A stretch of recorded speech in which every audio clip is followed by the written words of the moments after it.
बीच आपको बताते हैं कि कैसे नैरेटिव बनाने की, फेक नैरेटिव बनाने की भी कोशिश की गई इन चुनावों के दौरान, जिसे जनता ने कड़ा जवाब दिया है। सुनिए क्या कहा।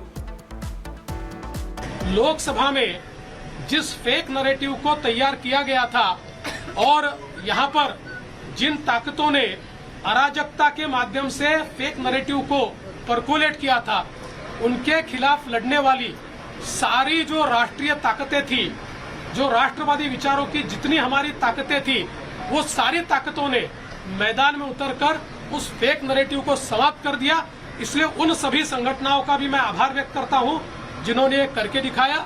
साथ साथ महाराष्ट्र में जो पोलराइजेशन का प्रयास किया गया था और किसी जाति विशेष, धर्म विशेष को, एक धर्म विशेष को पोलराइज करने का जो प्रयास किया गया था, मुझे लगता है वो प्रयास सफल नहीं हुआ। तो पहली बात तो ये है कि संजय राउत, इनके ऊपर मैं कभी प्रतिक्रिया देता नहीं, लेकिन आज आवश्यकता इसलिए दे रहा हूँ। मुझे ये पता है कि झारखंड में झारखंड मुक्ति मोर्चा जीता है तो बहुत लेजिटिमेट जीता है। वहाँ चुनाव एकदम फेयर हुआ है, वहाँ पर इलेक्शन कमीशन ने अच्छा काम किया है, वहाँ पर ईवीएम इतना पक्का था कि वो हैक ही नहीं हो सकता, वहाँ लोकतंत्र का विजय हुआ है। और महाराष्ट्र में अगर हमको लैंडस्लाइड विक्ट्री मिली है तो इलेक्शन कमीशन भी बायस हो गया है, यहाँ का ईवीएम हैक हो गया है, यहाँ पर लोकतंत्र की हत्या हो गई है।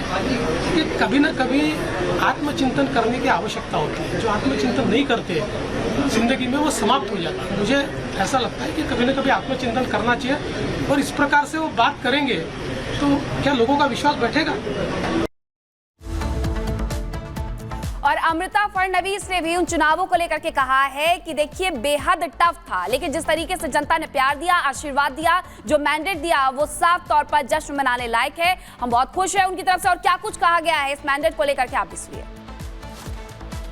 पार्टी डिसाइड करेगी, डेफिनेटली सब महायुति डिसाइड करेगी। मैं इतना ही चाहती हूँ कि जो महाराष्ट्र के लिए सबसे अच्छा है, जैसे आज हुआ है in terms of voting and voting percentage, वैसे ही आगे जाके जो भी लीडर हमारी सब मिलके चुनते हैं वो महाराष्ट्र के लिए सबसे अच्छा हो। पिछले एक महीने इलेक्शन कैंपेन काफी टफ था, कैसे बहुत टफ था, 24 घंटे कम पड़ रहे थे और मैं भी नागपुर कॉन्स्टिट्यूएंसी में कांस्टेंट थी, सब कार्यकर्ताओं के साथ थी, तो बहुत खुशी है कि हर जगह बहुत अच्छे रिजल्ट। खुशी वाले चेहरे, खुशी वाले बयान दोनों ही आपने देखे, लेकिन सामने जिनको हार नसीब हुई है वो पचा नहीं पा रहे हैं। कह रहे हैं कि फिर से चुनाव करा लीजिए। देखिए कौन क्या राग अलाप रहा है, छोटी सी रिपोर्ट।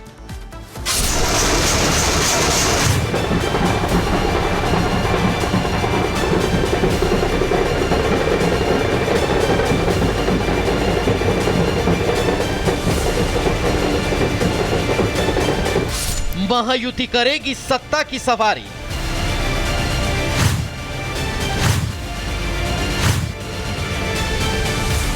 महाविकास अघाड़ी की अटक गई गाड़ी।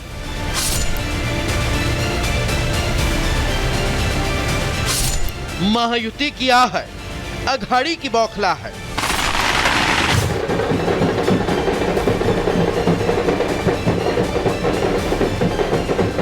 महायुति ने मारा मैदान, एमवीए में घमासान।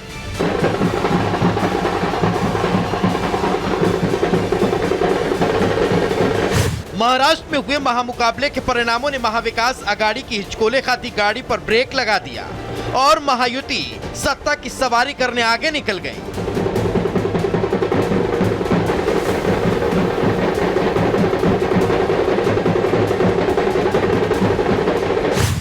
जहां कांग्रेस के हाथ को सीएम पद के साथ सत्ता सुख भी नसीब न हुआ, तो वहीं उद्धव गुट की बुझती मशाल नेताओं को लाल कर गई। उधर पावर सेंटर रखे पवार की फिसलती पिच देख अघाड़ी के नेताओं की मानो जुबान भी फिसलने लगी, जो अपना आपा तक खो बैठे। कोई परिणामों को सिरे से नकार फिर चुनाव कराने की बात करता नजर आया, तो किसी ने फिर ईवीएम पर ठीकरा फोड़ दिया। ये कौन सा लोकतंत्र है? 200 के ऊपर किसी को चुनाव में नतीजे मिलते हैं क्या? जिस देश में, जिस राज्य में सबसे बड़ी बेईमानी हो गई है, इस राज्य की जनता बेईमान नहीं है। ये नतीजे ऐसे दिए आपने कि आपने राज्य को, जनता को बेईमान ठहराया है। नहीं राउत साहब, इस राज्य की जनता बेईमान नहीं है।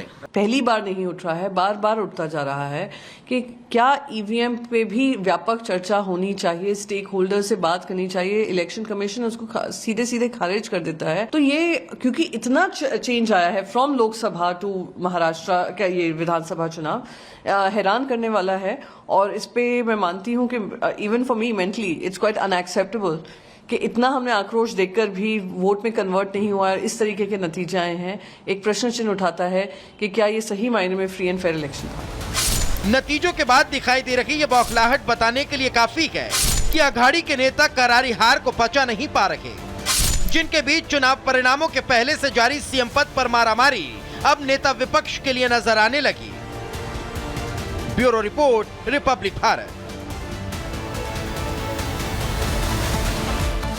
तो देखिए, लैंडस्लाइड विक्ट्री इसे कहा जा रहा है। जिस तरह से महायुति ने प्रदर्शन किया, खासतौर पर बीजेपी ने जो प्रदर्शन किया है, इसको लेकर ये कहा जा रहा है कि स्ट्रैटेजी जबरदस्त थी। जिस तरह से स्ट्रैटेजी पर काम किया गया उसने कमाल कर दिया है। लेकिन वहीं महाविकास आघाड़ी को सोचना पड़ेगा कि आखिर जो उद्धव ठाकरे सोच रहे थे कि वो असली शिवसेना है, लोगों ने नकार दिया है। एक रिपोर्ट दिखाते हैं।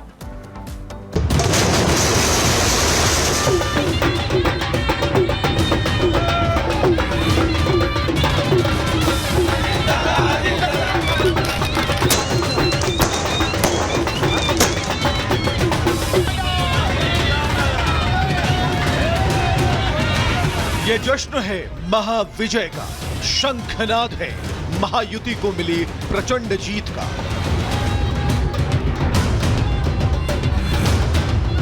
महाराष्ट्र में कहीं खुशी है तो कहीं गम है कि महाराष्ट्र के रिजल्ट हमारी आशा के विपरीत गए हैं और इसमें मुझे कोई संशय नहीं है कि हम शायद महाराष्ट्र में बहुत ज्यादा बेटर कर सकते थे। महायुति खेमे में खुशी इस बात की है कि उनका एक एक तीर सही निशाने पर लगा है। फिर चाहे वो वोट जिहाद के खिलाफ धर्म युद्ध हो या फिर योगी आदित्यनाथ का पटेंगे तो कटेंगे वाला दांव। उन्होंने जो नंगा नृत्य किया सांप्रदायिकता का महाराष्ट्र में मुसलमानों को लेकर किया, वो नंगा नृत्य को महाराष्ट्र ने नकार दिया। हिंदुत्व की पिच पर बीजेपी ने ऐसी बैटिंग की है कि महाविकास आघाड़ी वाले आधे से कम सीटों पर ऑल आउट हो गए। बटेंगे तो कटेंगे सांप्रदायिक है, पर वोट जिहाद की बात करना, नोमानी के साथ जाकर अपील करवाना या मुफ्ती सलमान के साथ जाकर समर्थन लेना, जिसने गजवाए हिंद की बात किया, वो सेक्युलर था। महाराष्ट्र को जीतने के लिए महाविकास आघाड़ी वालों ने मौलानाओं से साठ-गांठ करके वोट जिहाद की जो फील्डिंग सजाई थी, वो भी आज काम न आई। अगर आपके इलाके में कोई जालिम का साथ दे तो उसका बाइकआउट की। मुझे मालूम है लोकसभा के इलेक्शन में आपके कुछ लोगों ने बीजेपी का साथ दिया था। ऐसे लोगों का हुक्का पानी बंद होना चाहिए, ऐसे लोगों का सोशल बाइकआउट होना चाहिए, ऐसे लोगों से सलाम दुआ बंद होनी चाहिए। वैसे महाविकास आघाड़ी ने चुनाव से पहले मुस्लिम वोटों की एकजुटता का दांव तो सोच समझकर चला था, लेकिन ये दांव तब उल्टा पड़ गया जब नोमानी जैसे मौलाना ने खुले मंच से मुस्लिमों से बीजेपी के खिलाफ वोट करने की अपील कर दी। माना जा रहा है कि चूक यहीं पर हुई, क्योंकि हिंदुत्व तो बीजेपी के लिए ऐसा हथियार है जिसकी नाव पर सवार होकर बीजेपी आजादी के बाद से ही सरकार बनाती आई, और जैसे ही मुस्लिम वोटों की एकजुटता की बात की गई, बीजेपी ने इसे भुना लिया। वोट जिहाद के खिलाफ बीजेपी ने ऐसा धर्म युद्ध छेड़ा कि कांग्रेस, शरद पवार की एनसीपी और उद्धव ठाकरे का कोई दांव काम न आया। डिवाइड एंड रूल वो कर रहे हैं जो भारतीयों का हक घुसपैठियों को देने जा रहे हैं। डिवाइड एंड रूल वो करते हैं जो उलेमा से फतवा जारी कराते हैं, वो करते हैं जो मौलानाओं को सामने लाते हैं। महाराष्ट्र में बीजेपी को मिली प्रचंड जीत ये बता रही है कि महाराष्ट्र में हिंदू जातियों में बटा नहीं। महाविकास आघाड़ी को इस चुनाव से एक सबक तो जरूर मिला होगा कि हिंदू जिसके साथ हैं, सरकार उसी की है और कोई हिंदुओं की उपेक्षा करके चुनाव नहीं जीत सकता। Bureau report, Republic Bharat.